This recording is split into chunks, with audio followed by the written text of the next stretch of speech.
Hi, I'm Rebecca Olson, CEO of the Maryland Association of CPAs. This year, we're thrilled to once again host the MACPA Foundation's Women to Watch Awards. We're excited to celebrate 30 amazing female leaders in our profession. And these awards not only recognize their success and contributions, but also inspire the next generation of leaders. Join me now for a brief interview with one of our incredible honorees, and we hope to see you in person on September 26th at our Women to Watch Awards breakfast.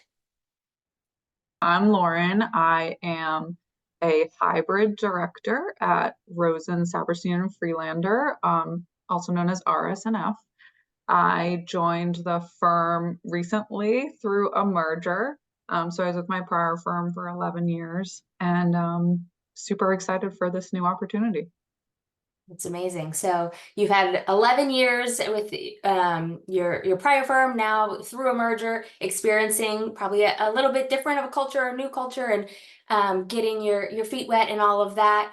Yeah. In this career that you've had so far, what would you say you're most proud of and why? I think the thing that I'm the most proud of throughout my career is becoming a trusted leader, both in the firm and also with the clients that I represent. So, really taking a holistic approach to both like I said, both the people within the firm and the clients that I work with to make sure that everyone is taken care of and feels like they're represented by someone that actually truly cares about them and isn't just trying to meet that next deadline. Hmm. Yeah. I don't feel So like they're just kind of a number or, someone that doesn't care about their whole financial future.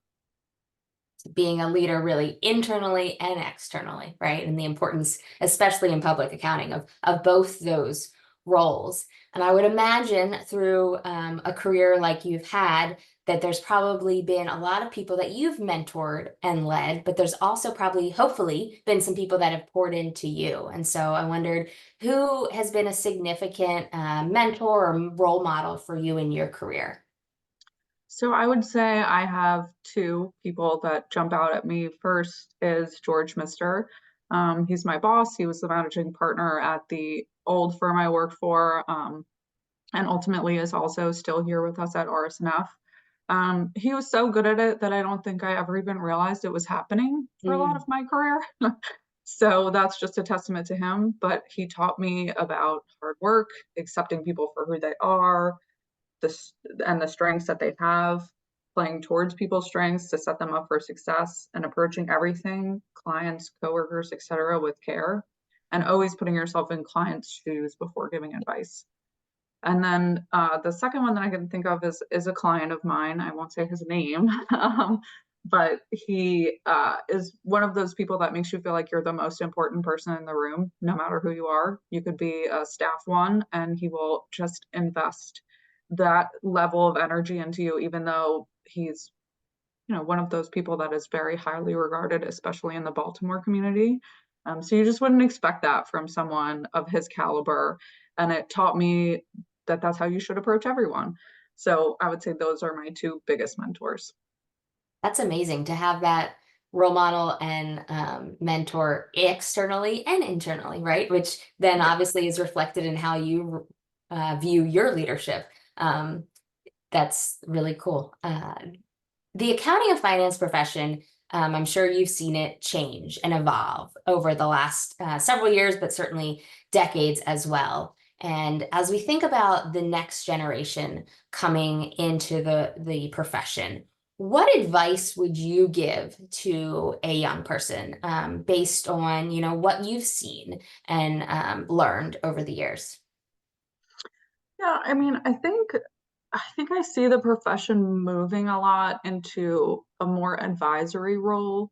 So my advice would be to to to look at the full picture all the time, not just a texture, not just a financial statement. Don't put yourself in, a bucket that says I only do tax returns or I only do financial statements, because I do feel like a lot of our clients are looking to us to help them estate plan, to help them assess their financial advisors, to obviously save tax and figure out, how they maximize that benefit, or how to look good on a financial statement and make sure they get that loan they want. So it's so much more broad than I guess what I thought it was when I was entering the profession. And so that's the advice that I would give someone.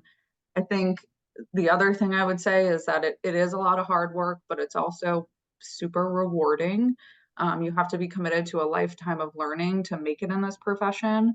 You have to accept that, I think most jobs you start and you're like, okay, for the first 2 months, I'll be uncomfortable. I'm gonna learn a lot, and then, I'll be in the groove. And in the public accounting profession, that just doesn't ever happen. There's just so much to learn and so much to know, and every client is a little different, and every person is a little different, and it's constantly changing. So you just have to dedicate yourself to constantly learning.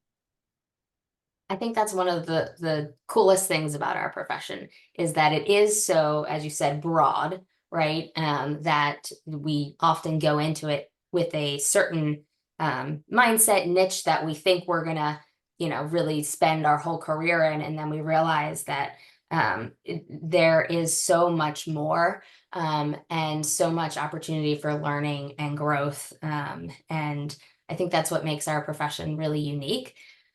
At MACPA, we're on this journey to shout that truth from the rooftops, right? To really change the narrative of even what we thought of when we were going first into the profession, of this narrow,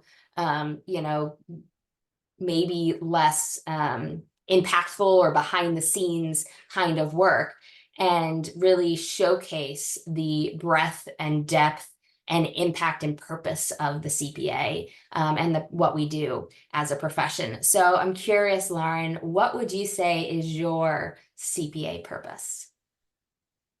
I think sort of what I alluded to earlier is that I always want to make an impact on my clients. I think, you know, as bad as this may sound, anybody can prepare a tax return, right? We have a lot of softwares that are reading the government forms now. And so you need to make sure that you're just adding value to the client's life, and they know that you care about them, that you're thinking about them, and that you're doing the best thing possible for them. So I would say that is my purpose, to just be adding value to clients, and make sure that they know that I do care about them beyond just prepping their tax return. Absolutely. And so we have two categories of Women to Watch honorees and the awards, the experienced leader and the emerging leader. And of course, that common word there is leader. And we've talked a little bit already about what leadership looks like internally and externally and how you view that. But I wondered if you could fill in the blank for me. For you, Lauren, being a leader means what? I think it means someone that people trust, someone that people will go to, whether they're in a bind or where they're in a good situation. So that you're just a person that is approachable, that people trust, that people feel like they can go to when they need you, or even if they don't have a strong need, that there's someone that you're someone that they want to communicate with or engage.